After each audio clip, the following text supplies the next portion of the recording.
Voilà, bonsoir à tous et à toutes. Merci d'être là, j'en suis ravi. Même si on avait surbooké, la salle fait 120 places. Il y avait 160 inscrits, on a marqué complet, puis les gens ne viennent pas. On va faire payer la prochaine fois, hein. Bon, alors, donc c'est la première. Pour moi qui n'ai jamais le trac, parce que j'ai l'habitude de faire des conférences, hein, à mon âge. Là, j'ai un peu le trac, c'est très très bizarre. C'est peut-être lié au fait que c'est moi qui ai proposé ce rendez-vous au Théâtre de la Concorde. Et je voulais remercier les responsables du Théâtre de la Concorde, Elsa Boubli et Eugénie Gagnier, d'avoir eu cette idée, hein. On en avait parlé, on en avait échangé. Et elle me semble bienvenue dans la période qui est la nôtre.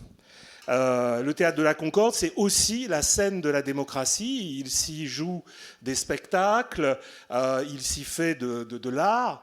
Mais je pense, et j'en suis intimement convaincu, qu'un des symptômes, ou en tout cas un des facteurs de la crise de nos démocraties, c'est l'affaiblissement des dispositifs d'éducation populaire. Et donc, moi, j'ai la chance d'être payé pour enseigner dans un cadre universitaire, et je pense que c'était la moindre des choses d'essayer de sortir, de profiter de l'existence de ce lieu magnifique, aussi près des lieux de pouvoir et des magasins de luxe. Je pense que symboliquement, venir parler de démocratie, ça avait du sens. Et c'est l'esprit et la visée de ce cycle de conférences. Alors, qui auront lieu tous les mois,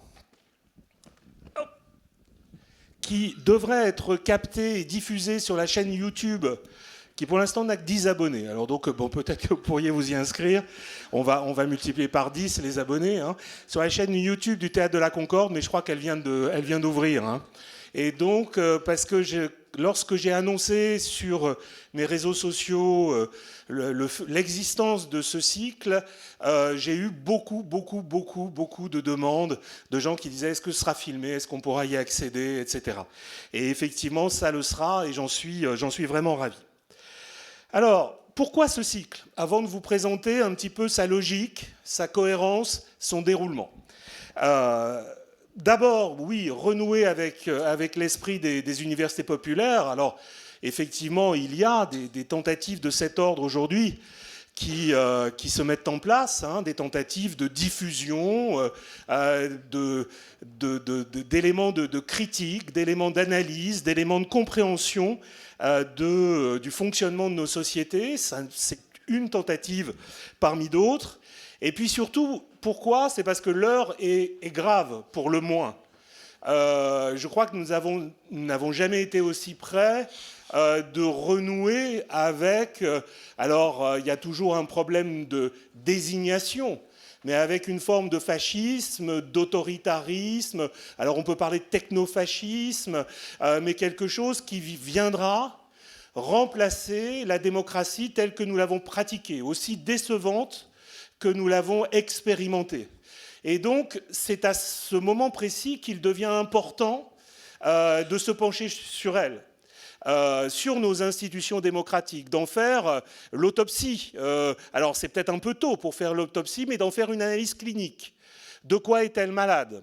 Est-ce qu'on peut envisager des antidotes, des sorties hors de cette crise multiple qu'elle connaît aujourd'hui? L'enjeu, c'est de se réarmer évidemment intellectuellement et puis essayer, je sais bien que ce sera très compliqué, de sortir des deux sentiments dans lesquels nous nous trouvons aujourd'hui. Sentiment d'effroi pour la plupart d'entre nous, hein, puisque ce qui est en train de se passer aux États-Unis est proprement effrayant. par la fascination que le pouvoir de Donald Trump exerce sur pas mal de nos contemporains, pas seulement aux États-Unis, mais en Europe. On voit bien comment le fait qu'il ose tout, le fait qu'il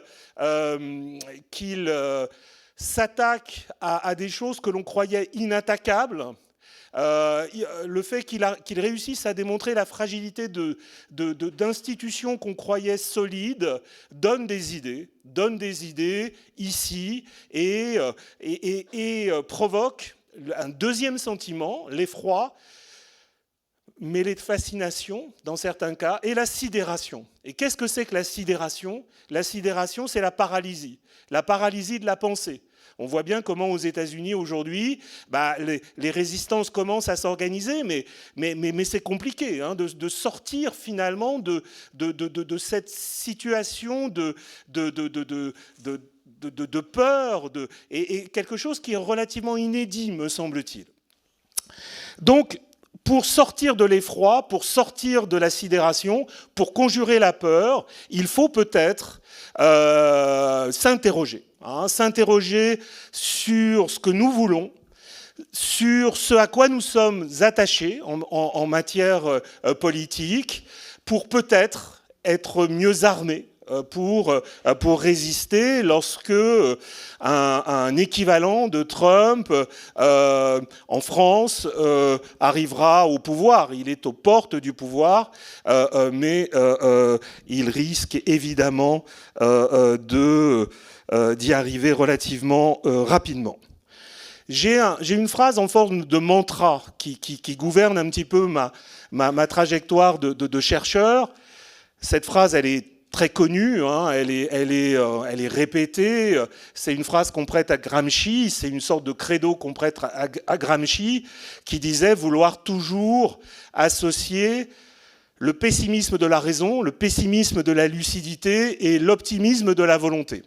Et donc, en tant que chercheur, je ne me contente pas d'observer, j'essaye d'accompagner, et je me présente parce que j'espère que certains d'entre vous, et je suis sûr que certains d'entre vous ne me connaissent pas, j'essaye dans la mesure de mes moyens, d'accompagner des initiatives, des projets, des dispositifs qui visent à améliorer le fonctionnement de nos démocraties, à étendre les droits du citoyen à la participation.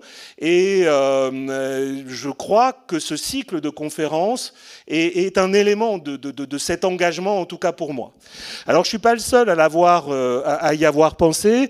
J'ai la chance de pouvoir compter aujourd'hui sur Nina Marjolin, qui travaille à la ville de Paris, qui est l'une de mes anciennes étudiantes. Je suis très fier de ce qu'elle est devenue. Et avec Marion Roth, une autre de mes anciennes étudiantes, on a conçu ce programme. Alors, je vais vous présenter les séances. Les 3 premières sont complètes, mais comme je vois qu'il y a encore plein de places, je pense que ça n'est pas un problème. Si jamais la première vous a plu, dites aux autres de s'inscrire. La première, donc, aujourd'hui, aura 2 objectifs. Premier objectif, revenir sur la définition de ce que l'on entend par démocratie, sur les conflits de définition, sur la diversité des définitions possibles, et revenir aussi sur la genèse du modèle démocratique qui est le nôtre. C'est-à-dire qu'on va faire un peu d'histoire, de généalogie, pour savoir d'où nous venons, de quelle histoire nous sommes les héritiers. Alors, j'ai oublié de dire, pour terminer la présentation de la philosophie de ce séminaire, c'est que ce sera vraiment la démocratie pour les nuls. Je vais m'ajuster aux moins savants d'entre vous. Donc les spécialistes, et il y en a quelques-uns que j'ai déjà repérés, risquent peut-être de s'ennuyer. Donc à ce moment-là, réservez peut-être pour la discussion les questions, mais je pense qu'il est de mon devoir de ne pas présupposer que vous savez des tas de choses sur la démocratie. Je vais essayer de m'aligner sur celui ou celle d'entre vous qui connaît le moins cette matière. C'est ça l'objectif de cette conférence. Et puis après, je m'ajusterai. Si je m'aperçois que j'ai un aréopage de spécialistes face à moi, on fera des conférences un petit peu plus sophistiquées dans les séances à venir. La deuxième séance, qui aura lieu le 13 mars, va porter évidemment sur ce qu'on a appelé le temps des crises, sur les pathologies de nos démocraties. De quoi sont-elles malades ?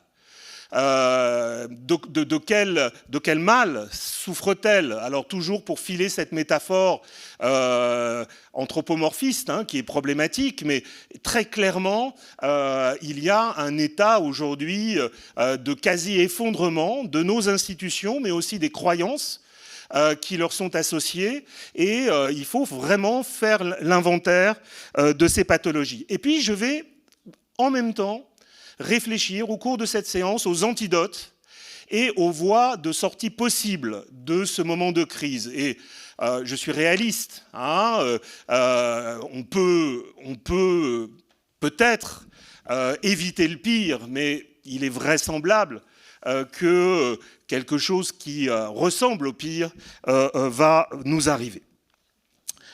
Séance 3, 30 avril, la fragilité du dialogue. Cette question du débat en démocratie, cette question de la délibération, c'est une des questions qui m'importe le plus, sur lequel je travaille le plus. Je pense que l'idéal démocratique, c'est aussi un idéal délibératif. C'est la possibilité pour les citoyens de débattre entre eux pour essayer de dépasser leurs différences.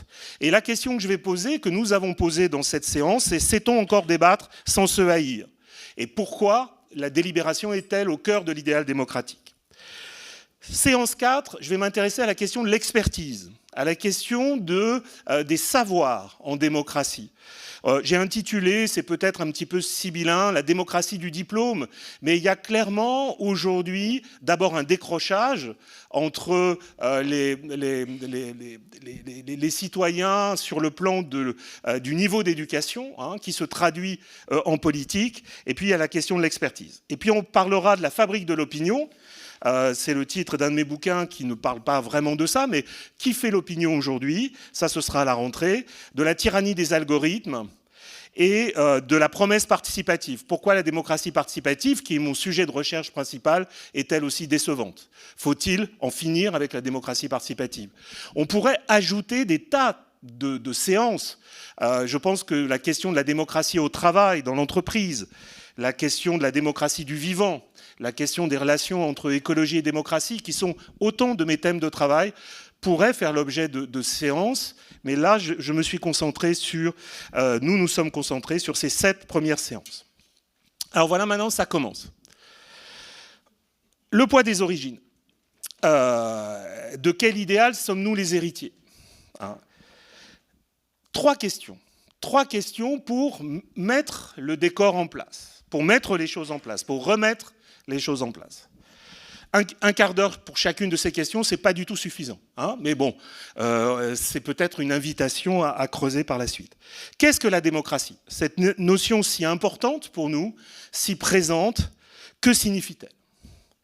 D'où viennent nos démocraties? D'où vient le modèle de démocratie qui est le nôtre? Est-ce qu'il vient d'Athènes? Est-ce qu'il vient d'ailleurs? C'est la question que je poserai dans un second temps. Et la troisième question, la plus difficile de toutes, sommes-nous en démocratie? On peut aussi résumer, sommes-nous encore en démocratie? C'est une question qu'il faut se poser et que j'essaierai de poser dans un troisième temps. Qu'est-ce que la démocratie? Première remarque préalable, c'est un concept essentiellement contesté, c'est-à-dire qui effectivement n'a pas de définition stable, qui fait l'objet de conflits permanents, qui, d'un certain point de vue, opposent des visions, des définitions très différentes de cet idéal, puisque c'est un idéal. Et en fait, il est bien que cette notion ne soit pas véritablement stabilisée. Il est bon qu'il y ait du conflit autour de la notion même de démocratie. C'est la preuve que cet idéal est vivant, qu'il nous sert de principe régulateur. Et un philosophe politique français que j'aime beaucoup, qui s'appelle Claude Lefort, dit très clairement que la démocratie, c'est le seul régime qui assume le conflit, qui organise le conflit, qui institutionnalise le conflit. Il a une très belle image pour décrire le pouvoir en démocratie. Le pouvoir en démocratie, c'est un lieu vide. Personne ne peut prétendre l'occuper en permanence. Il y a une concurrence permanente autour de ce qui est de la définition de ce qui est juste, de ce qui est légitime, de ce qui est bon.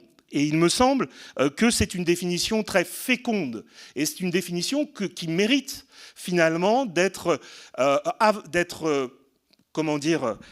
invoquée en permanence quand on parle de démocratie. La démocratie, c'est l'institutionnalisation d'une scène de conflit.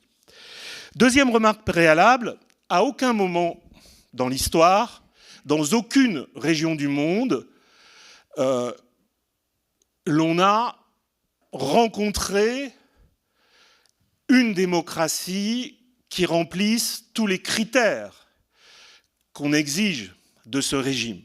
Il n'y a pas de démocratie idéale, il n'y a que des approximations. Le caractère démocratique d'un régime, c'est une mesure relative. Il n'y a pas les démocraties d'une part et les régimes qui n'en seraient pas. C'est un continuum. Et selon les critères que l'on se donne, les nations, les pays, les régimes se situent plus ou moins près de cet idéal. C'est un idéal. Et troisième remarque préalable, ça n'est pas qu'un seul idéal, c'est trois idéaux en un. La démocratie, c'est trois idéaux en un. Si on veut vraiment en faire l'analyse. La première idéal, évidemment le plus ancien, le plus puissant, c'est la démocratie comme autogouvernement. C'est la démocratie, c'est un régime de pouvoir, la démocratie. C'est l'idéal, la notion que traduit l'étymologie de démos, qui était d'abord le territoire en grec, puis kratein, commandement. C'est ce régime où le démos, le peuple, la population commande. C'est, si on reprend les dictionnaires, c'est tout simple, et évidemment, on en a évidemment une conscience intuitive, c'est la doctrine politique selon laquelle la souveraineté doit appartenir à l'ensemble des citoyens. Et une organisation politique dans laquelle les citoyens exercent cette souveraineté. Un de mes collègues politistes, disparu, mais très célèbre au XXe siècle, américain, Robert Dahl, en a proposé une définition que je trouve très claire de ce premier idéal. Il nous dit que la démocratie, c'est le régime dans lequel chaque citoyen peut exercer une influence égale sur la décision.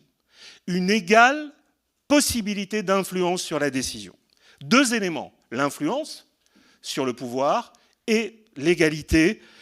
C'est vraiment le cœur de ce premier idéal. Mais il va un peu plus loin. Il ajoute 4 caractères qui, en plus de celui-là, qui déterminent le fait que l'on soit en démocratie.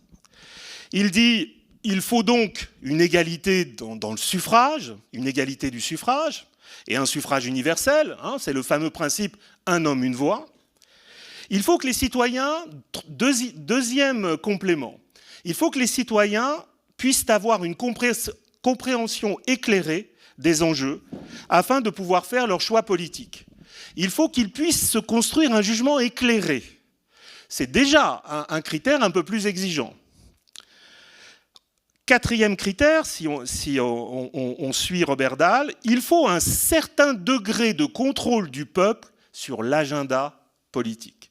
Il faut que le peuple puisse influencer l'agenda politique, c'est-à-dire la définition des problèmes sur laquelle les gouvernants prennent des décisions. Là aussi, on voit que c'est un critère un peu exigeant. Cinquième, il faut que dans le processus de décision, tous les intérêts, ça veut dire toutes les catégories de la population, aient une chance égale d'être considérés, d'être pris en compte. Alors, qu'est-ce qu'apporte comme précision la définition de Dahl? C'est qu'il ne suffit pas qu'il y ait un pouvoir issu de l'élection. Il faut qu'on s'intéresse aussi à d'autres éléments. Les médias, le pluralisme des médias qui permet de la qualité, finalement, de l'information, qui permet de se construire un jugement. Il faut qu'on s'intéresse aux groupes d'intérêt, au rôle de l'argent. Et dans un monde qui est le nôtre, dans lequel il est vraisemblable que le principe $1, one vote l'emporte sur le principe one man, one vote, l'idée selon laquelle tous les intérêts de toutes les catégories de la population soient à égalité et la même chance d'être pris en compte par les gouvernants, c'est vraiment un idéal qui me semble s'être éloigné de notre portée.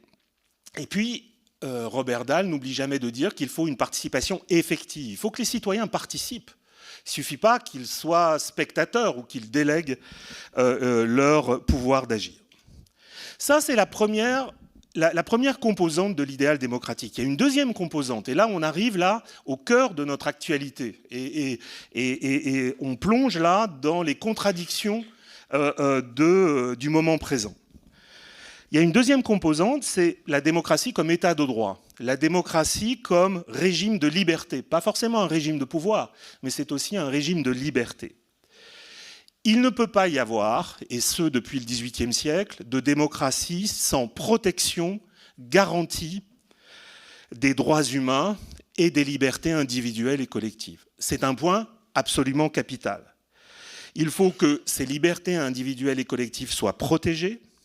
Il faut qu'elles soient consignées dans un texte, la Constitution, qui doit s'imposer aux lois, qui doit s'imposer aux législateurs, qui doit s'imposer au peuple majoritaire, parce qu'ils sont la condition même, me semble-t-il, d'un régime démocratique. Ces libertés conditionnent le premier principe. L'état de droit conditionne, me semble-t-il, ce pouvoir égal de chaque citoyen J'ai jamais eu le trac autant que ça, je suis désolé, c'est dingue, alors que ça ne m'arrive jamais. D'habitude, je suis beaucoup plus à l'aise. Je ne suis pas du tout à l'aise. Alors, c'est moi qui ai demandé un pupitre. La prochaine fois, je me mettrai dans la chauffeuse. C'est terrible, j'ai l'impression de... C'est un truc solennel, j'ai l'impression d'être à un enterrement. Bon, alors... C'est un peu le cas. Alors, il faut non seulement des droits, mais il faut des institutions pour garantir, défendre, protéger ces droits. Les cours constitutionnelles, l'autorité judiciaire ont ce rôle en démocratie. Et il faut y ajouter un dernier principe qui est complémentaire, c'est le principe de la séparation des pouvoirs. Il faut aussi répartir le pouvoir. Depuis Montesquieu, on sait que c'est la garantie aussi d'une certaine forme de protection des libertés. Que se passe-t-il aujourd'hui ? Aujourd'hui, on assiste à une tension entre deux visions de la démocratie. Celle qui privilégie la démocratie comme autogouvernement, comme pouvoir majoritaire du peuple, et celle qui privilégie la démocratie comme état de droit. Et on peut tout à fait revendiquer les deux, mais il y a aujourd'hui, de la part d'un certain nombre d'acteurs politiques, d'un certain nombre de gouvernants, remise en cause de l'état de droit au nom de la légitimité d'un pouvoir majoritaire. Quand Bruno Retailleau, ministre de l'Intérieur, nous dit que l'état de droit, ça n'est pas une chose sacrée, il participe de cette remise en cause du caractère fondamental de l'état de droit. Quand en Israël, quand aux États-Unis, on s'attaque aux juges, et ce ne sont pas les seuls États où ça se fait, en Italie, très récemment, on assiste finalement à ce conflit, alors à mort, me semble-t-il, entre ces deux définitions de la démocratie. Lorsqu'on veut réviser de fond en comble la Constitution, il y a quand on s'efforce d'en changer les termes, il y a cette envie de se débarrasser de tous ces éléments qui protègent les droits, mais qui protègent surtout les minorités. La manière dont Donald Trump s'attaque aux minorités, il le fait au nom de la démocratie, c'est ça qui est tout à fait important. Et je n'aime pas la notion de populisme, mais s'il y a un élément qui fait le populisme et le discours populiste, c'est cette dénonciation des obstacles à la volonté du peuple. Volonté qui s'exprime lors des élections. Tout ce qui fait obstacle à la volonté du peuple est considéré comme nuisible à la démocratie dans le discours populiste. Mais ce qui fait obstacle à la volonté du peuple, c'est souvent les droits des minorités. Et on voit à quel point aujourd'hui Trump décide de mobiliser la majorité qu'il a derrière lui pour remettre en cause les conditions d'existence de ces minorités. Mais la démocratie, c'est un troisième idéal. Et je voudrais qu'on le considère, ce troisième idéal, à l'importance qu'il a. La démocratie, cette fois-ci, non plus comme régime de pouvoir ou de liberté, mais comme forme de vie individuelle et collective. Il n'y a pas de démocratie sans citoyens qui pensent, agissent et se comportent selon un certain nombre de valeurs, selon un certain nombre de règles. La démocratie, c'est donc une expérience. La troisième dimension, la démocratie, ce n'est pas que de l'autodétermination, ça n'est pas que l'état de droit, la défense des droits, ça doit être aussi une expérience. Et je m'appuie ici sur un philosophe qui compte énormément pour moi et que je crois l'un des plus utiles aujourd'hui pour penser la démocratie, c'est John Dewey. Il écrivait il y a presque un siècle et il a eu une controverse célèbre avec Walter Lippmann, qui était un essayiste, un journaliste américain au milieu des années 1920. Et ce que disait John Dewey, c'est que la démocratie, ça ne peut pas être un sport de spectateurs. Le citoyen ne peut pas se contenter de choisir entre des experts ou choisir entre des représentants. Ça ne suffit pas pour être en démocratie. C'est une activité attendue des citoyens en dehors de l'élection. C'est une forme d'agir collectif. En France, on a un penseur complètement oublié, mais qui nous aide aussi à réfléchir à ça, c'est le philosophe Alain, qui écrivait à peu près à la même époque. Alain qui dit « le métier de citoyen, c'est de surveiller, c'est de rester vigilant, de veiller à ce que le pouvoir ne déborde pas, que ceux qui sont au pouvoir ne le confisquent pas ». Une autre manière de le dire, c'est Rosan Vallon qui dit « il n'y a pas de démocratie sans contre-démocratie ». Sans activité citoyenne de surveillance, d'évaluation, de contrôle, d'interpellation du pouvoir. Mais la démocratie, c'est, au-delà de l'expérience, un ethos. Il y a une manière d'être. Pour qu'il y ait démocratie, il faut qu'il y ait des citoyens qui aient confiance en eux, qui aient confiance dans les autres citoyens. Il ne faut pas forcément qu'ils aient confiance dans les institutions. Au contraire, c'est peut-être bon qu'ils aient une attitude critique. Mais il faut qu'ils se reconnaissent comme des égaux, qu'ils se sentent légitimes à agir, à prendre la parole dans l'espace public, qu'ils soient capables d'écouter l'autre, qu'ils soient capables de faire preuve d'empathie, qu'ils aient un certain nombre de compétences qui, idéalement, s'acquièrent à l'école ou dans la famille, mais pour exercer finalement ce rôle qui est attendu des citoyens de contrôle de la sphère publique. Et puis la démocratie, c'est aussi une société d'égaux. Est-ce que, quand les inégalités sont aussi fortes, je parlais du principe $1, one vote, on peut encore maintenir une vie démocratique. Quand il y a tant de distance entre les uns et les autres, c'est une question absolument majeure. Et puis, dernier point, la démocratie, elle ne peut pas survivre que dans les institutions, que dans la sphère politique, il faut que dans les entreprises, il faut qu'à l'école, il faut que dans toutes les autres institutions de la société, dans la vie quotidienne elle-même, les relations qu'entretiennent les citoyens soient des relations entre égaux, ce soit des interactions d'égaux.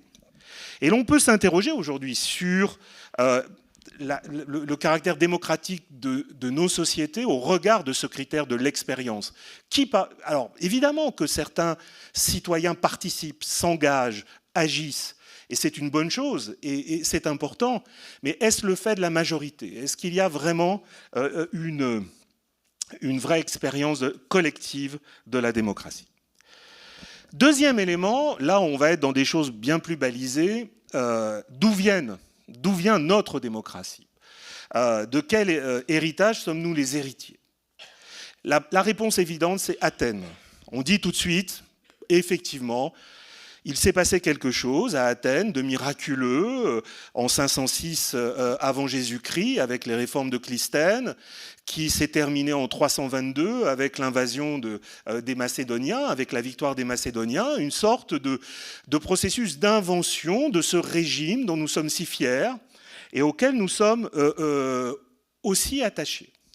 Et il est vrai qu'à Athènes, on a inventé un régime dans lequel le peuple participe vraiment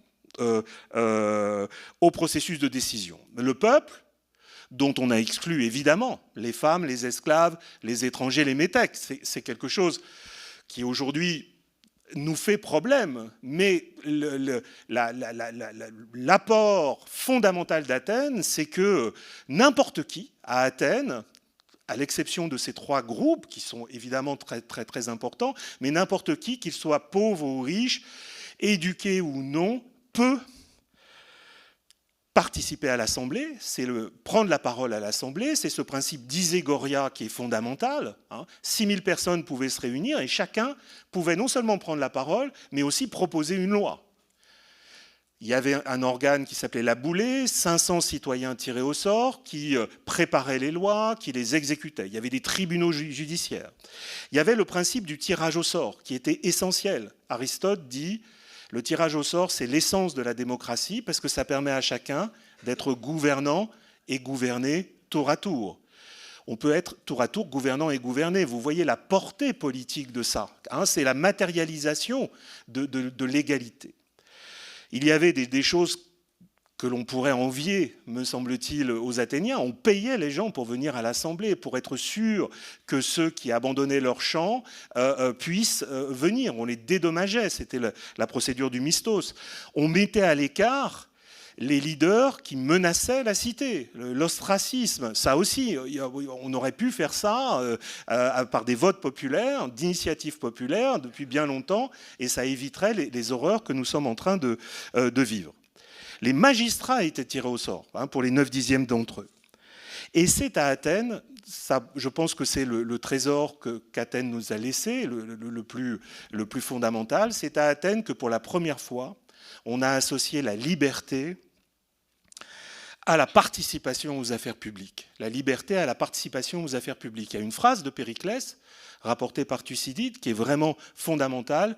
Il dit à Athènes, « Nous savons qu'il faut choisir soit se reposer, soit être libre. » Sous-entendu, celui qui se repose, qui se désintéresse des affaires publiques, perd sa liberté.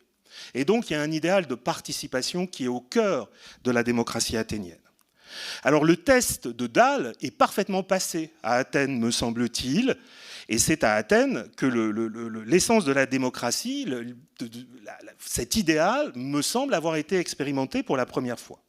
Néanmoins,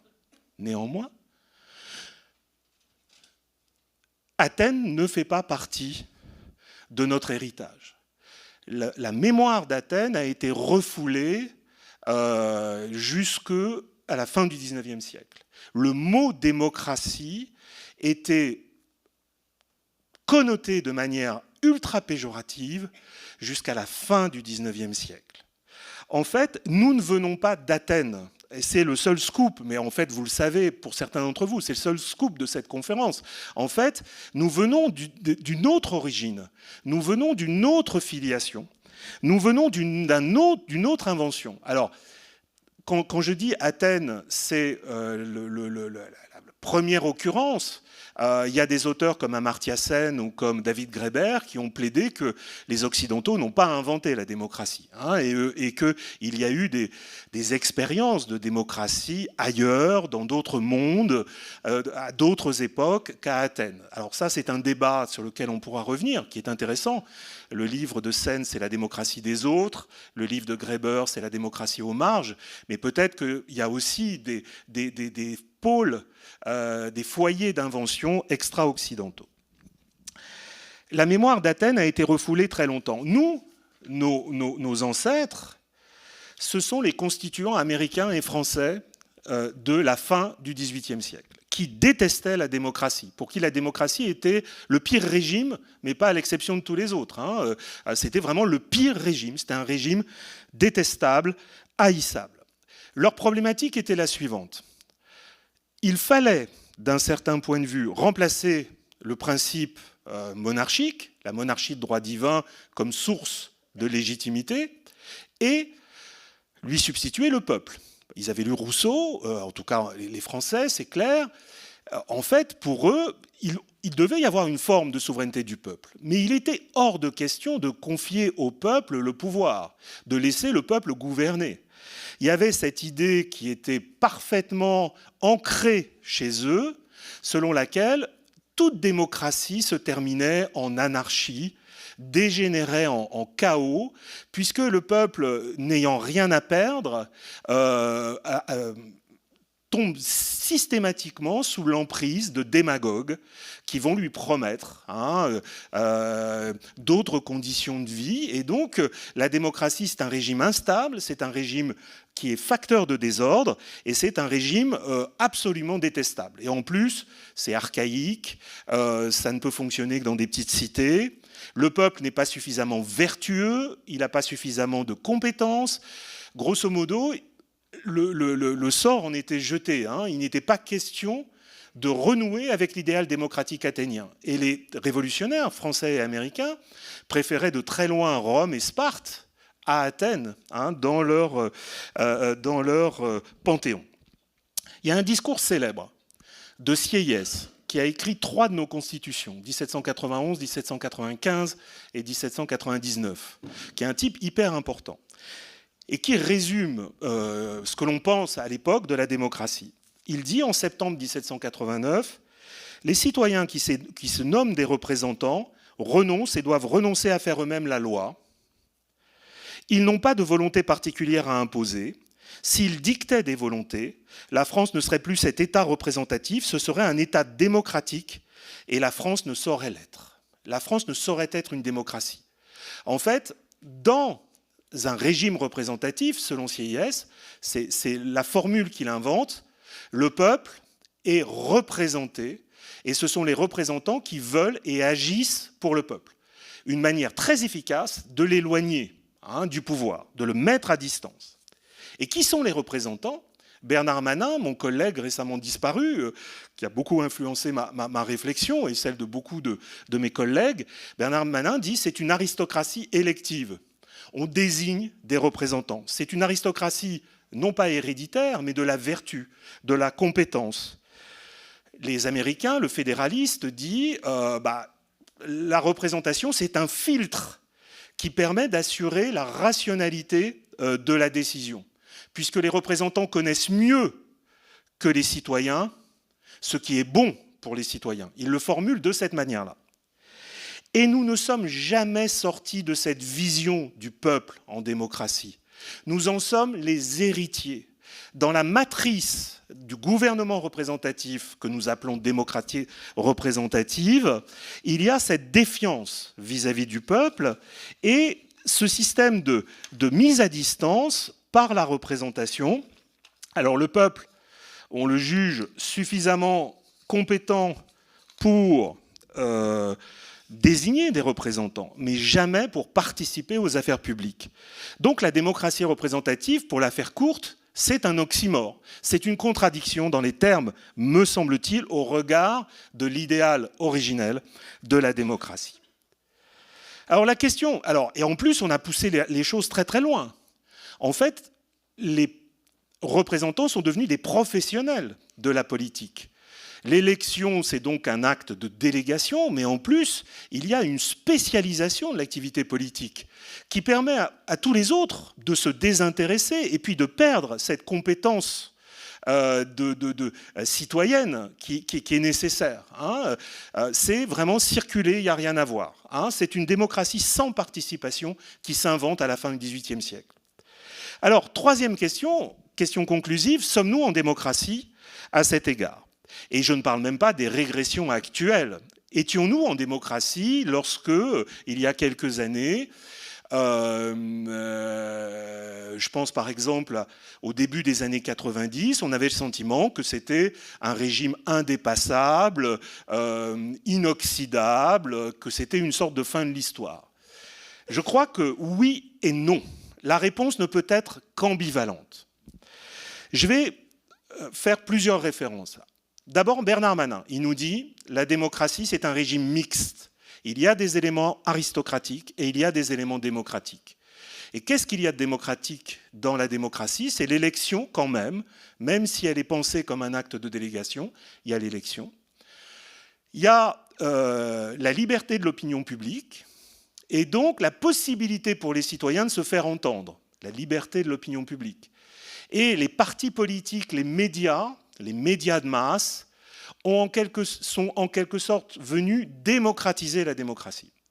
Et c'est un petit peu aujourd'hui le problème, c'est que les piliers démocratiques de cette démocratie représentative se sont très largement effondrés et il ne reste que l'élément aristocratique, et c'est un problème.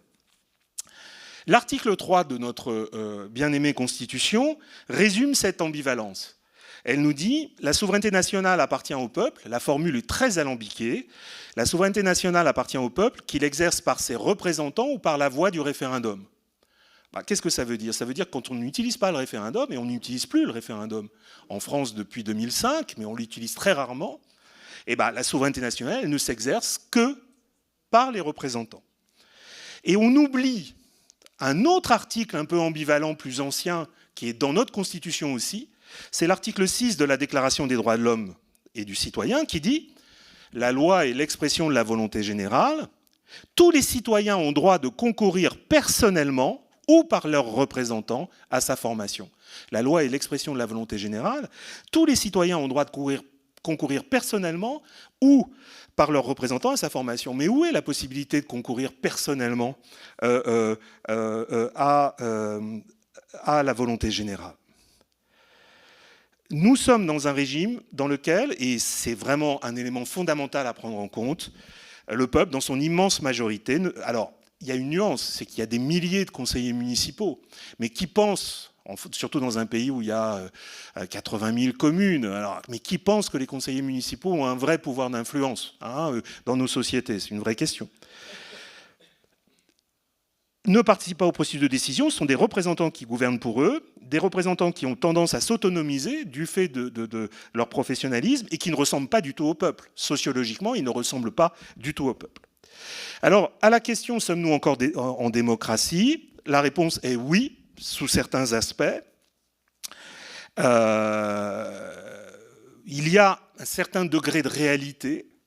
La note vis-à-vis du test de Dahl n'est pas de 0. Et puis, il y a eu une période, disons clairement la fin de la Seconde Guerre mondiale et jusqu'aux années 80, à la fin des années 80, on a, je pense, connu une situation dans laquelle cet idéal d'égale possibilité d'influence de chacun sur la décision s'est rapproché.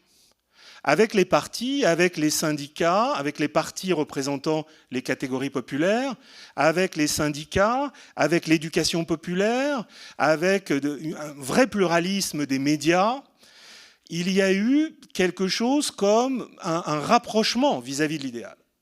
Aujourd'hui, il me semble que nous nous en sommes éloignés, ce sera l'objet de la prochaine séance. Il y a un auteur anglais qu'on cite souvent qui est Colin Crouch, qui dit qu'en fait, il y a eu une parenthèse enchantée, hein, une parenthèse démocratique enchantée, et puis qu'on est revenu et que nous vivons dans une post-démocratie qui est en fait quelque chose qui ressemble à une plutocratie.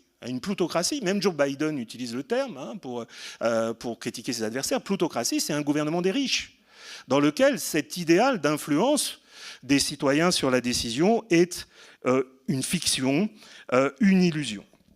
Alors, dernière conclusion, un peu optimiste. Alors, la situation s'est fortement dégradée, mais la mémoire de l'idéal premier, de l'idéal de la démocratie directe, la critique de la représentation, la promesse d'une démocratie réelle, eh ben, elle ressurgit régulièrement. Alors, en ce moment, elle est un peu enterrée, mais elle a ressurgi au moment du mouvement des indignés, au moment de Nuit debout, au moment des Gilets jaunes.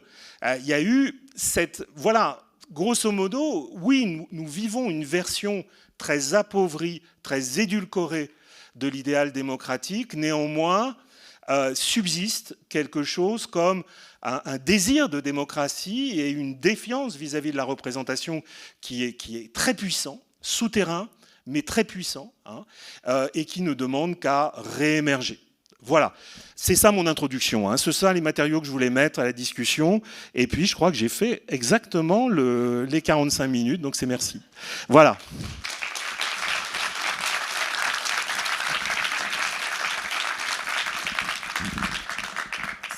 Ça marche. Merci beaucoup Loïc et vraiment merci à vous tous d'être là ce soir et d'être venus.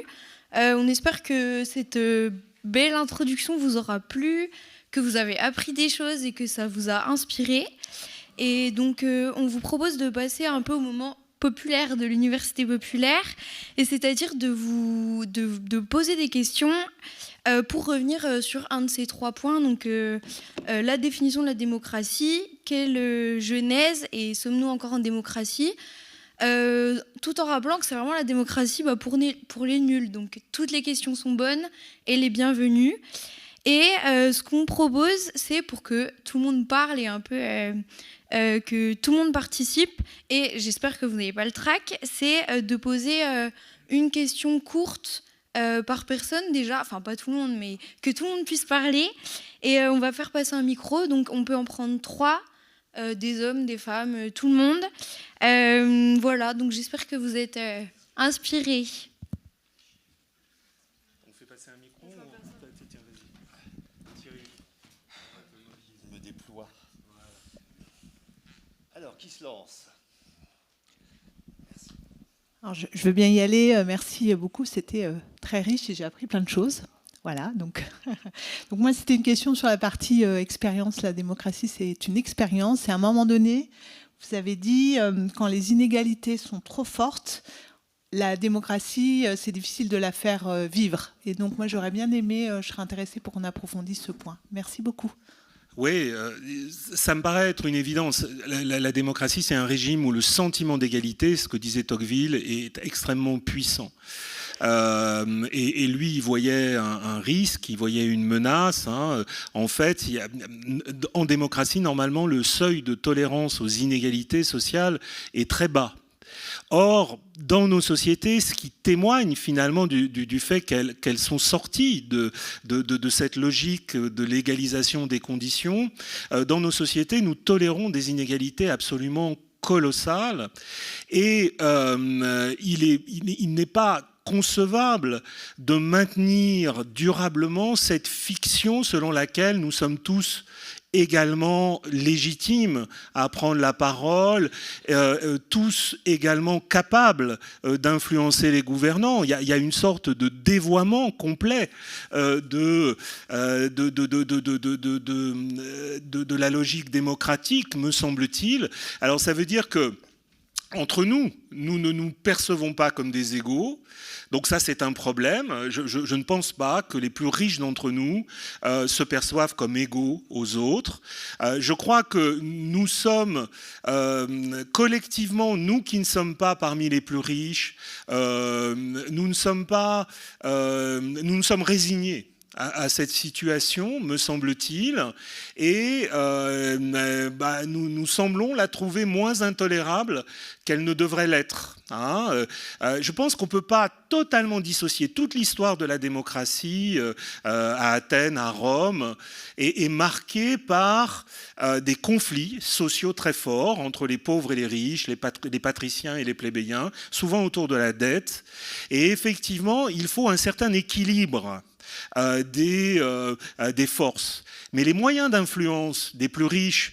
Alors, après, la question et la difficulté, c'est est-ce qu'on met de côté les 1% ou est-ce qu'on élargit finalement les 1% dont on voit que la part dans la richesse mondiale et la richesse de chaque nation ne cesse de s'étendre, ou est-ce qu'on réintroduit un conflit de classe, une vision en termes de classe de manière marxiste. Moi, je suis convaincu en tant que politiste, spécialiste de la science politique, que Marx nous a donné les outils les plus intéressants de lecture des rapports de force dans nos sociétés. Aujourd'hui, c'est ceux qui détiennent le capital, objectivement, qui ont le plus d'influence, qui ont le plus de pouvoir, qui sont capables de défendre beaucoup mieux que les autres leurs propres intérêts. C'est pour ça que j'adore cette formule du $1, one vote.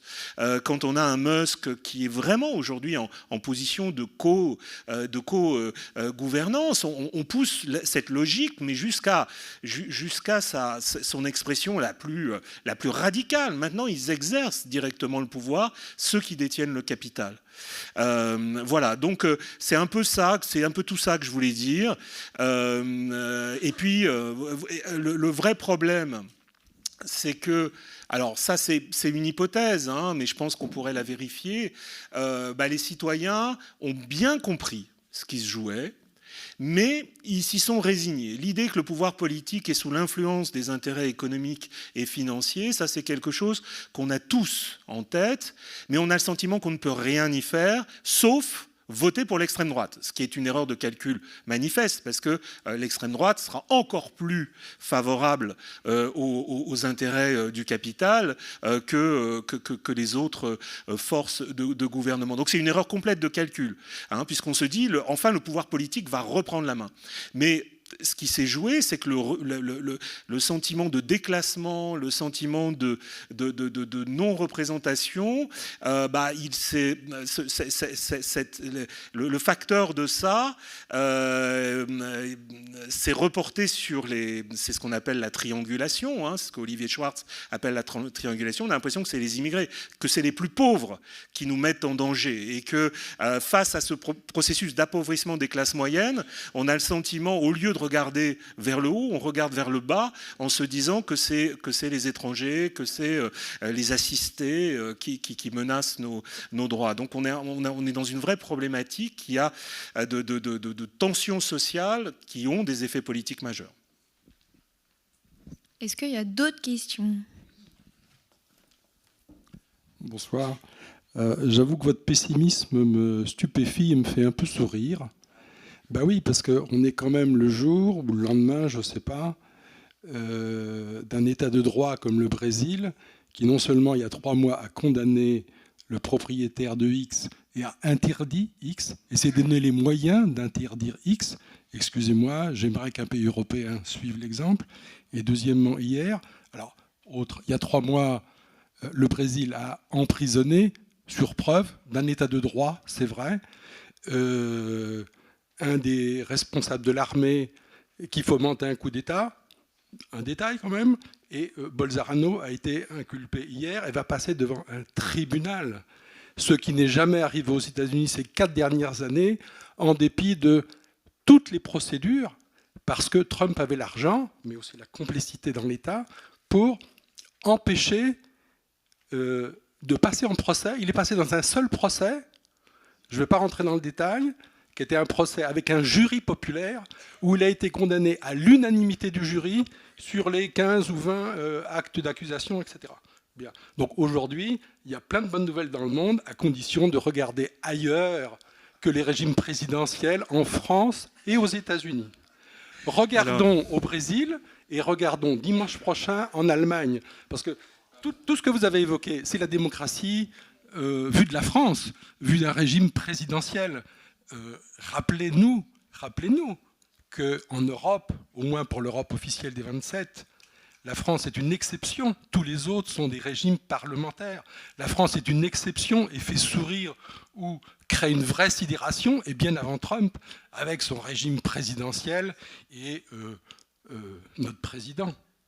Alors il y a plein d'éléments avec lesquels je suis en accord. Faut pas croire non plus. On m'a longtemps traité d'optimisme béat parce que je croyais dans la démocratie participative, parce que j'ai cru à la Convention citoyenne pour le climat, parce que j'ai cru que le système pourrait se transformer, qu'il pourrait répondre à ces critiques. Maintenant, je verse peut-être dans une forme de pessimisme qui me paraît quand même relativement bien fondé, spécifiquement pour la France. C'est-à-dire que, et effectivement, je parle d'un point de vue français. Il y a un effondrement quand même assez général des démocraties. Ce qui se joue là en Allemagne, on attend effectivement le résultat des élections, on va voir si l'AfD confirme. Il y a des tas de pays où soit la société civile, comme en Allemagne, peut-être aussi au Brésil. Je suis d'accord avec vous que le Brésil a été une merveilleuse surprise. La Pologne aussi, c'est-à-dire la Pologne, ils se sont débarrassés, qui est un pays européen, moi j'aurais pas parié, avec une emprise sur les médias et une tentative de remise en cause du tribunal constitutionnel, et ben effectivement aux élections il y a eu une alternance, donc voilà, tout n'est sans doute et peut-être pas perdu, mais très clairement dans un pays comme la France, celui qui emportera la présidence de la République aura les moyens de faire tomber les dominos très rapidement. Alors les juristes ne qualifient pas la France de régime présidentiel, ça n'est pas au sens classique du terme, c'est un régime semi-présidentiel, mais c'est un régime semi-présidentiel dans lequel, si le président de la République a évidemment bénéficie du fait majoritaire, puisque ça c'est la condition, il faut qu'il ait une majorité parlementaire. On voit bien aujourd'hui à quel point le roi est nu avec Macron sans majorité parlementaire, mais s'il l'a, et rien n'indique que le Rassemblement national ne soit pas capable d'avoir l'un et l'autre, l'extrême droite ne soit pas capable d'avoir l'un et l'autre, à ce moment-là, si elle souhaite, comme le souhaite à peu près partout, toutes les forces d'extrême droite qui arrivent au pouvoir, avec plus ou moins de difficultés selon le régime. En Italie, c'est beaucoup plus compliqué, bien évidemment, puisque c'est un régime vraiment parlementaire, où les collectivités locales ont un vrai... où les régions ont de vrais pouvoirs. C'est beaucoup plus difficile pour Mélanie, évidemment, d'imposer son programme. Pour la France, ce sera vraiment très, très compliqué. C'est pour ça que je sonne un petit peu le tocsin. Et on a dit pendant très longtemps que les États-Unis ne se laisseraient pas faire. Qu'il y avait des contre-pouvoirs, c'est même l'esprit de la démocratie américaine. Et on voit bien, et c'est un régime alors présidentiel, mais au bon sens du terme, c'est un régime dans lequel normalement il devrait y avoir des anticorps contre le pouvoir présidentiel. On voit bien que ça ne sert à rien. En tout cas, pour l'instant, ça n'empêche en aucun cas Trump de produire des transformations qui sont, me semble-t-il, pour l'instant assez considérables. Alors on peut voir le verre à moitié plein, on peut voir le verre à moitié vide. Moi j'ai tendance à le voir à moitié vide quand même. Et vu de la France, mais on est en France, monsieur. Voilà, mais je suis pas... Voilà, mais j'entends bien. Mais le fait que la démocratie soit affaiblie un peu partout, très clairement, que les normes qui lui sont attachées sont... Alors la France fait preuve d'un décrochage ou d'un pessimisme majeur. L'enquête du Cevipof là, sur le baromètre de la confiance politique qui comparait la France, l'Allemagne, l'Italie et les Pays-Bas montre bien que c'est en France où on a le sentiment que la démocratie marche le plus mal. Moi, je parle de la France, voilà.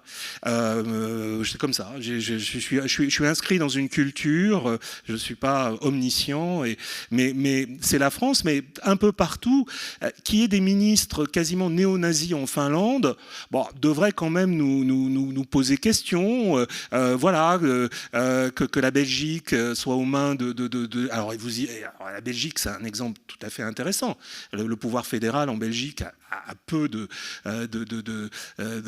possibilités d'action, mais c'est quand même quelqu'un qui vient de l'extrême droite assez clairement, qui est au pouvoir, et c'est un peu partout. Hein.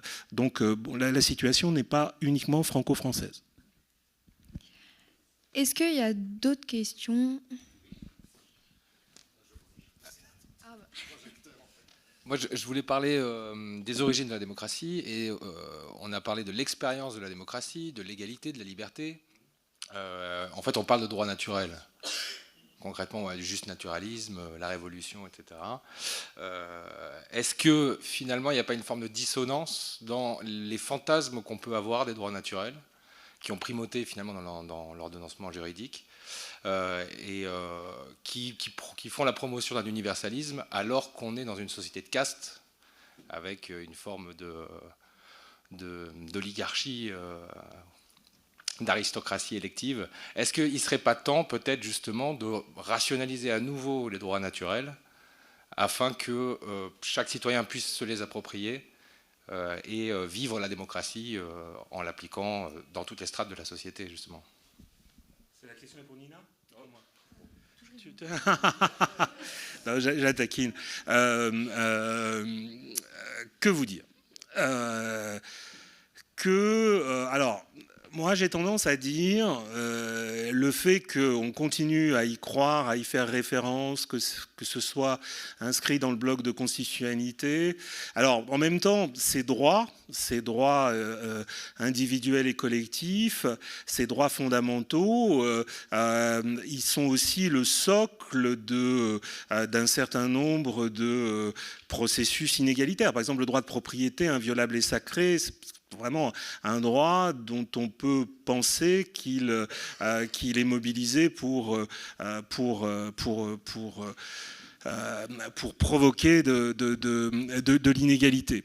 Moi, je pense que la possibilité de prendre appui sur ces droits, elle est infiniment précieuse. Je fais partie de ceux, il y a quelques années, avec des collègues, on avait proposé lors d'une élection présidentielle et à destination de tous les partis, une sorte de processus de changement constitutionnel en kit. Ça s'appelait le Big Bang démocratique, et on disait, c'est vrai qu'il faut réécrire peut-être notre constitution, et on proposait un mode d'emploi. Et avec de la participation, des débats très larges, etc. On avait été très attentifs à la qualité démocratique du processus de réécriture constitutionnelle. Mais il y avait une question qui a fait débat entre nous, mais qu'on a tranchée, qui était, est-ce qu'on s'attaque au préambule de la Constitution? Est-ce qu'on remet en cause la Déclaration des droits de l'homme et du citoyen, qui est vraiment, me semble-t-il, alors moi je faisais partie de ceux qui disaient, non, elle est intangible.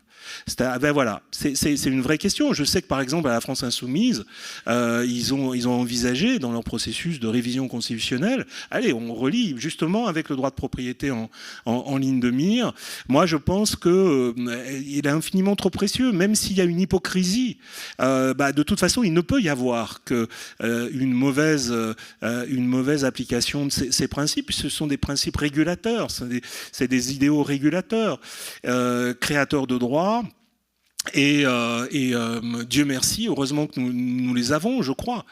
La vraie problématique, mais on en parlera peut-être le mois prochain, si vous êtes encore là, c'est que l'état de droit, aujourd'hui, il s'effrite, il est grignoté, c'est ça le vrai problème. C'est pas de réécrire nos chartes de droit, de mon point de vue. C'est plutôt d'empêcher que les droits que nous avions nous échappent, ce qui est en train de se produire aujourd'hui. Il y a un sophisme en fait, qui est carrément à l'origine de notre démocratie autour de... Il y a une forme de sophisme autour de... Une fiction. Ouais, une fiction autour de l'interprétation des droits naturels. Aujourd'hui, on fantasme une forme de république ou une démocratie qui est pas du tout... qui serait universaliste. Qui n'a jamais réellement, été. Bien sûr. Mais alors, justement, les droits naturels, c'est des gens qui ont essayé de rationaliser la nature de l'homme à une époque où on n'en connaissait pas grand-chose. Aujourd'hui, on a fait des avancées sérieuses en sciences cognitives, en sciences humaines, en médecine. On pourrait peut-être imaginer d'en sortir des grands principes fondamentaux. Ah, ce serait merveilleux qu'on provoque un nouveau, ce que Bruce Ackerman appelle un moment constituant, c'est-à-dire que on prenne un peu de temps collectivement, de manière délibérative, inclusive, participative, pour réfléchir à ce à quoi nous tenons et aux principes auxquels nous sommes attachés. Par exemple, moi, l'un des aspects de mon travail en ce moment, de mon travail de recherche, c'est la question des droits du vivant. C'est la reconnaissance de la personnalité juridique des non-humains et tout ce que j'appelle la démocratie du vivant. Pour moi, là, c'est une nouvelle frontière de la démocratie. Parce que, bon, moi, je serais absolument ravi qu'on revienne là-dessus, mais avec un principe de non-régression. Et il n'y a rien de mieux pour que ce principe de non-régression fonctionne que de ne pas remettre en cause cette fameuse déclaration. Si vous la relisez, objectivement, ça tient la route, hein. Ça tient la route, hein, y compris pour maintenant, hein, je vous assure. Elle est vraiment fabuleuse. Est-ce qu'à l'arrière, vous avez des questions? Alors oui, Il y en a plein. oui, ouais. C'est pas possible. Tu veux pas? Oui. Ouais.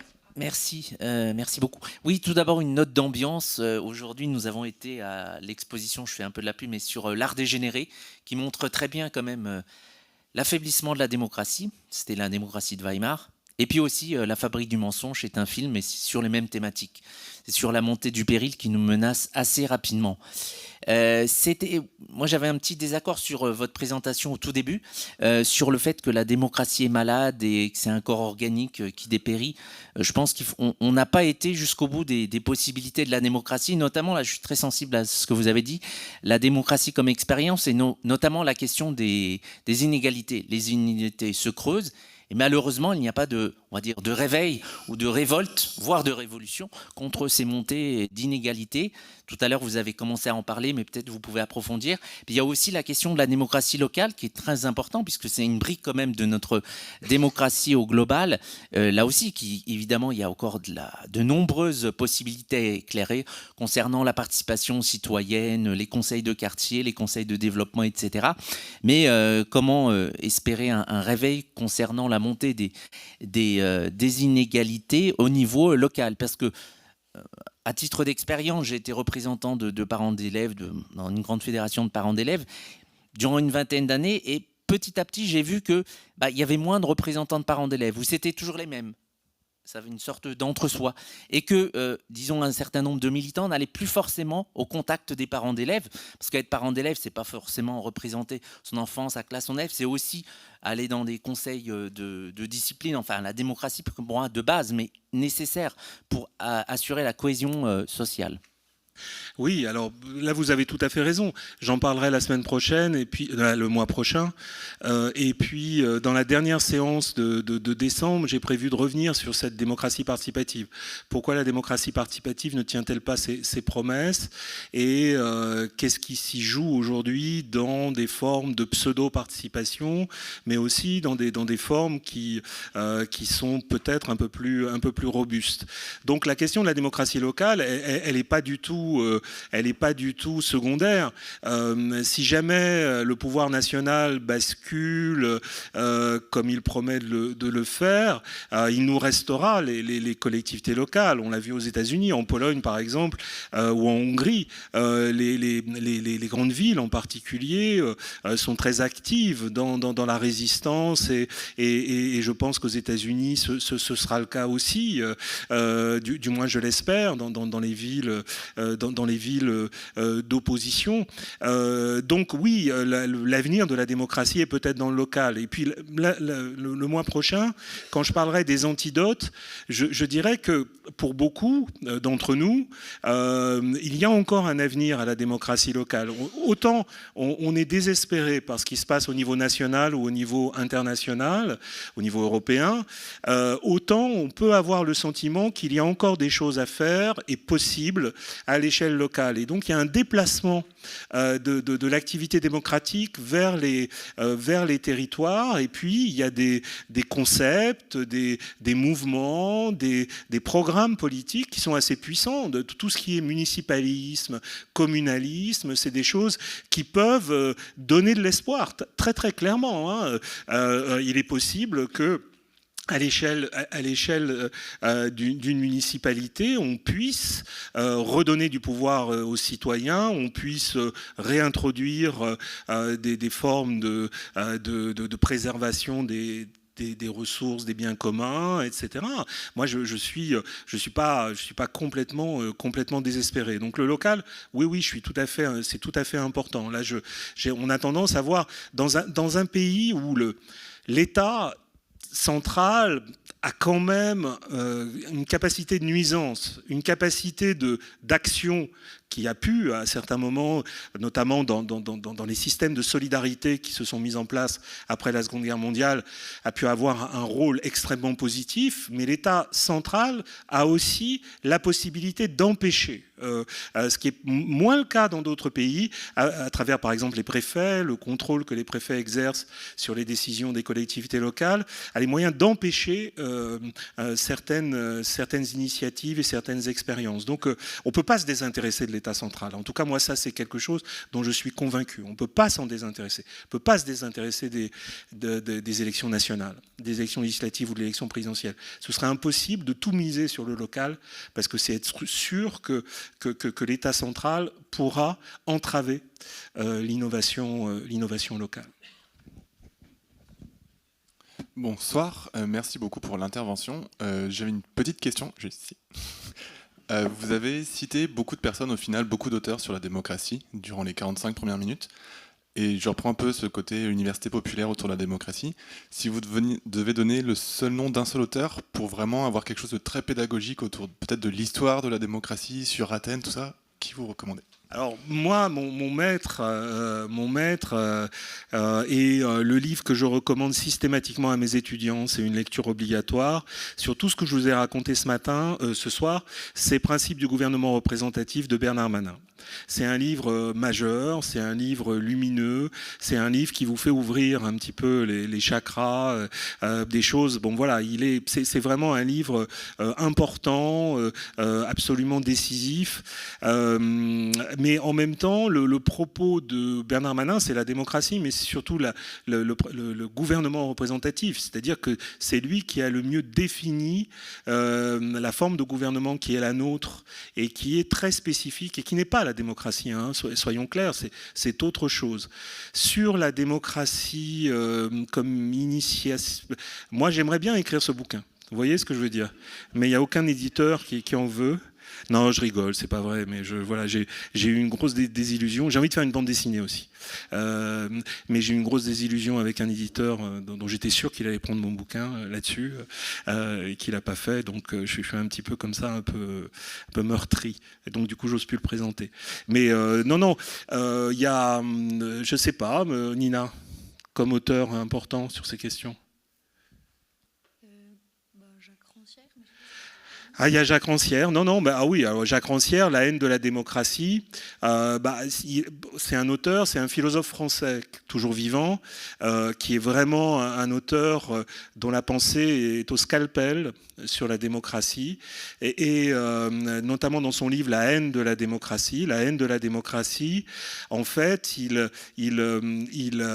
affirme tout ce que j'ai dit sur le caractère fondamentalement oligarchique et élitiste de nos régimes politiques. Et en fait, pour lui, la véritable démocratie, c'est quand n'importe qui peut prendre la parole, quand n'importe qui peut entrer interpeller le pouvoir, revendiquer une légitimité à parler et à demander. Il dit on est dans des régimes où il faut avancer des titres pour gouverner et pour être entendu. Il faut être un expert, il faut être un savant, il faut avoir un statut social. Lui, il a une pensée, la pensée d'une vraie démocratie inclusive et populaire. Oui, Jacques Rancière, la haine de la démocratie. Mais bon, je ne partage pas toute sa réflexion non plus. Hein. Et si vous vouliez vous savez que nous, politistes, nous faisons des petits livres qui sont vraiment toujours très intéressants.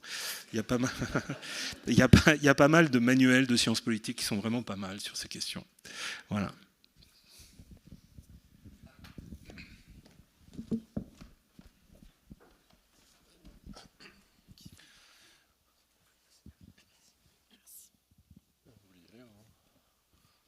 Merci pour ces explications. Il y a une notion que j'ai beaucoup aimée sur l'expérience, avec le fait d'être acteur de la démocratie, il faut d'abord se sentir légitime. Comment aujourd'hui on se sent légitime?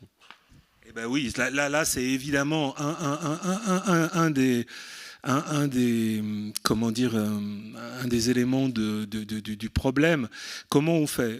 Alors on a un réflexe, nous en France, mais je pense que c'est un réflexe sain, qui est de dire, bon, on devrait pouvoir apprendre la citoyenneté à l'école, mais l'apprendre d'une manière active, d'une manière volontariste, un petit peu comme dans les pédagogies actives, où on apprend aux gens à résoudre des problèmes, à coopérer. Et pour moi, ce serait vraiment la manière la plus efficace. Moi, je suis très frappé que les pédagogies dominantes dans le système scolaire nous disent des choses sur le fonctionnement des démocraties. Des démocraties. Par exemple, je suis très frappé par le fait qu'en Angleterre, en France, on a des formes pédagogiques, au Japon par exemple, des modèles pédagogiques qui ne sont pas du tout horizontaux, coopératifs, respectueux, mais qui sont plutôt hyper concurrentiels, avec des grandes écoles qui forment des gens qui se sentent légitimes à gouverner et à dominer, et que dans les démocraties où ça se passe un peu de manière un peu différente, il y a des formes de pédagogie très différentes. Moi, j'ai enseigné au Canada, j'ai enseigné en Finlande à l'université. C'est des formes de pédagogie très différentes, plus respectueuses des élèves, moins brutales, qui ne sont pas obsédés par l'autorité professorale, la distance qu'on met, et puis surtout qui sont beaucoup moins concurrentielles. Alors, il ne faut pas idéaliser. Alors, le vrai problème, c'est que si on doit attendre que notre école se transforme, on peut attendre très longtemps. Comment redonner une confiance en soi?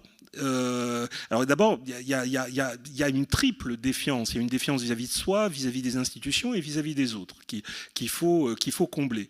C'est ça la force, me semble-t-il, de certains dispositifs. Je vous ai dit que j'avais participé comme organisateur à la Convention citoyenne pour le climat, et effectivement, là j'ai vu que dans un cadre spécifique, avec une méthodologie particulière, des formes de facilitation, d'animation particulière, on peut restaurer quelque chose comme de la confiance en soi. Et j'ai vu des citoyens se révéler, se transformer, se métamorphoser, qui au départ ne se sentaient pas du tout légitimes, et qui après, finalement, ont pris la parole, se sont engagés, ont porté leurs propositions. Et ça, c'est la magie, finalement, de dispositifs qui sont conçus pour ça, qui sont conçus pour restaurer de la confiance. Et c'est pour ça que j'y crois encore. J'y crois beaucoup, j'y crois encore. On n'est pas condamné, là, à avoir des gens qui doutent de tout, y compris d'eux-mêmes, et qui, quand ils s'expriment avec une violence qui témoigne d'une forme de frustration, de ressentiment absolument terrible. Alors même que si on leur avait permis d'articuler, si on leur avait permis de participer au processus de décision, parce que l'enjeu c'est quand même participer au processus de décision, ça aurait été tout à fait différent. Voilà, c'est les deux voies que je vois, l'école et la démocratie délibérative. Bonjour. Oui.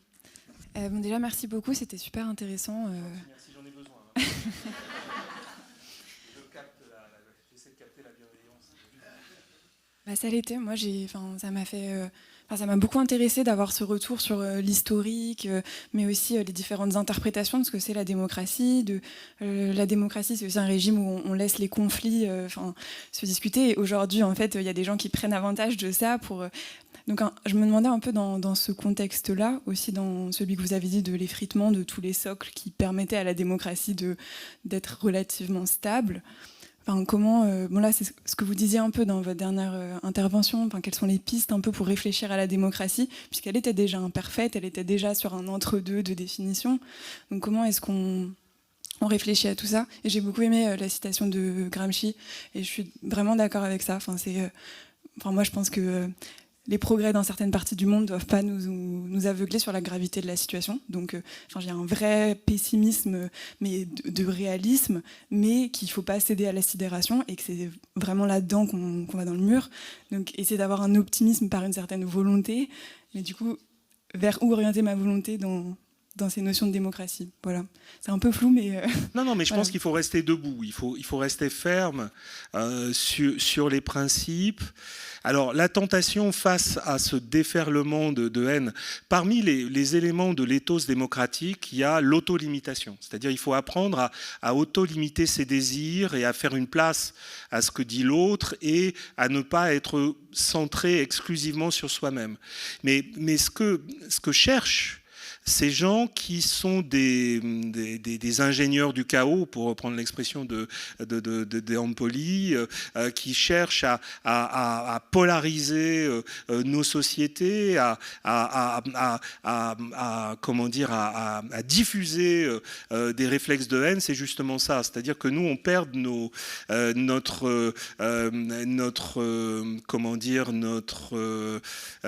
mesure, que l'on abandonne finalement les principes. Rappeler, alors évidemment, c'est peut-être aller au sacrifice, c'est peut-être être des moutons. Il faudrait peut-être, par exemple, c'est un peu la stratégie de la France insoumise, polariser à son tour, dans un sens différent, conflictualiser, aller jusqu'au bout, considérer l'autre. Alors moi, il y a une autre phrase, je vous en donne quelques-unes, c'est des phrases que j'utilise très souvent. Une expression de Chantal Mouffe, qui est une philosophe belge, qui a pensé des formes de démocratie radicale, agonistique. Elle pousse très loin l'idée que la démocratie, c'est le conflit. Finalement, on peut pas dépasser le conflit, mais il faut l'organiser. Mais elle dit, il y a une limite. En démocratie, normalement, on n'a pas d'ennemis, on n'a que des adversaires. Des adversaires dans un jeu qui nous unit, mais dans lequel on accepte que l'autre puisse l'emporter.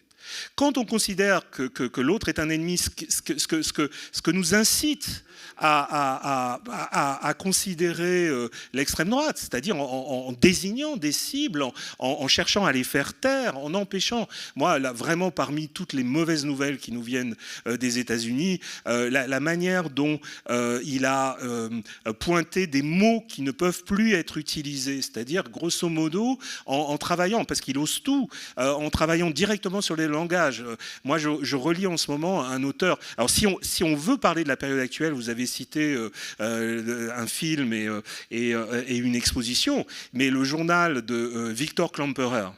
Il y a un très beau livre sur Victor Klemperer, c'était un intellectuel juif, spécialiste de littérature française, et qui a au jour le jour noté la progression du discours nazi, ou en tout cas la manière dont les nazis ont subverti la langue. Et il y a un livre intéressant qui s'appelle La langue confisquée, qui vient de paraître, de Frédéric Joly, La langue confisquée.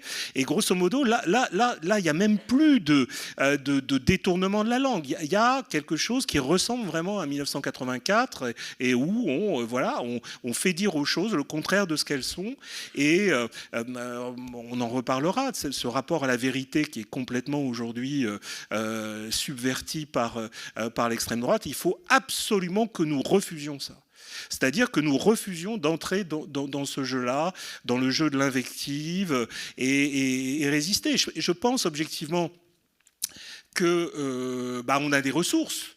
On l'a vu aux législatives, entre les 2 tours des législatives, où là, la perspective d'un changement assez radical était très proche. Il y a eu quand même une forme de soulèvement. C'est pour ça que je ne suis pas complètement pessimiste. Et puis il y a peut-être, et vous avez peut-être raison, un effet performatif. À force de dire que le loup va arriver, on le fait arriver. Mais voilà, je ne sais pas quoi vous répondre. Moi, si je connaissais la réponse, vous imaginez, je ferais de la politique. On va prendre une dernière question, peut-être, parce qu'il nous reste 3 minutes. Peut-être une femme, je ne sais pas. On n'en a pas. Ah non, désolé. On n'en a pas beaucoup entendu. Pas une là. Merci. Et ce sera la dernière. La promesse de ce cycle de conférences, c'est 1h30, pas plus. Surtout quand il y a un soir de Champions League. On a chacun ses faiblesses. Bon. D'abord, merci beaucoup pour votre conférence et votre discours, et aussi pour faire la référence à Robert Dahl, parce que c'est vrai que c'est un peu extraordinaire la manière dont il retrace l'histoire de la démocratie, et il montre qu'il n'y a pas la démocratie, qu'il y a les démocraties. Donc ma question concerne un peu l'histoire aussi, que avant de la fin de l'histoire, comme Fukuyama appellerait, on avait 2 pouvoirs, les États-Unis et l'Union soviétique. Et les États-Unis, on dirait que c'était libre et démocratique, et de l'autre côté, l'Union soviétique, qui n'était pas libre et plutôt tyrannique. Donc, est-ce que vous serez d'accord avec cette description, et comment vous caractériserez la démocratie dans l'Union soviétique? Oh là là. Bon, c'est un peu de l'histoire ancienne. Il y a quand même, alors à l'époque de Staline, c'est une évidence. Avant Staline, je préciserai peut-être. Avant Staline. Avant Staline. L'histoire de l'URSS et de la révolution soviétique, c'est une histoire très intéressante. Ça montre que la révolution, qui peut être un objectif pour certains d'entre nous, se dire finalement tout va tellement mal qu'il faut provoquer, ou en tout cas attendre que le chaos arrive pour engager un projet révolutionnaire. On voit très bien que les possibles en février 1917, les possibles étaient très ouverts, et qu'il y a eu une fenêtre pour pratiquer une forme de démocratie plus horizontale à travers les conseils et les soviets justement, et que presque à chaque fois, les révolutions débouchent sur des régimes plus autoritaires que les régimes qu'on a. Alors la Révolution française étant un peu spécifique, mais donc du coup, je pense qu'on a à partir de 1924 en Russie, je ne crois pas du tout à la fiction d'une démocratie populaire. Il n'y a pas eu de fiction de démocratie populaire. Il n'y avait pas au sens où Dahl l'a défini, au sens où les Athéniens l'ont dit, il n'y avait pas de démocratie populaire. Très clairement, la bureaucratisation de l'État, la captation du pouvoir de décision, elle s'est faite très très vite. Donc honnêtement, pour moi, ce n'était pas du tout la même chose. La démocratie américaine, avec toutes ses limites, le pouvoir de l'argent, le traitement des Noirs, etc., n'a rien à voir avec... Et les auteurs, moi, qui m'inspirent, Claude Lefort, Cornelius Castoriadis, sont des gens qui, dès les années 50, ont critiqué la bureaucratie, et c'est eux qui ont reformulé l'idée de démocratie dans la philosophie politique, je crois, française, à partir d'une critique de l'Union soviétique, du totalitarisme soviétique. Moi, je suis Lefort, Castoriadis, ça, c'est des très grands auteurs. Voilà, franchement, sur ces questions de démocratie. Bon, je vous remercie vraiment. Je remercie Nina de m'avoir soutenu. Peut-être au mois prochain, on ne sait jamais, si nous sommes encore là, si le système ne s'est pas complètement effondré d'ici là.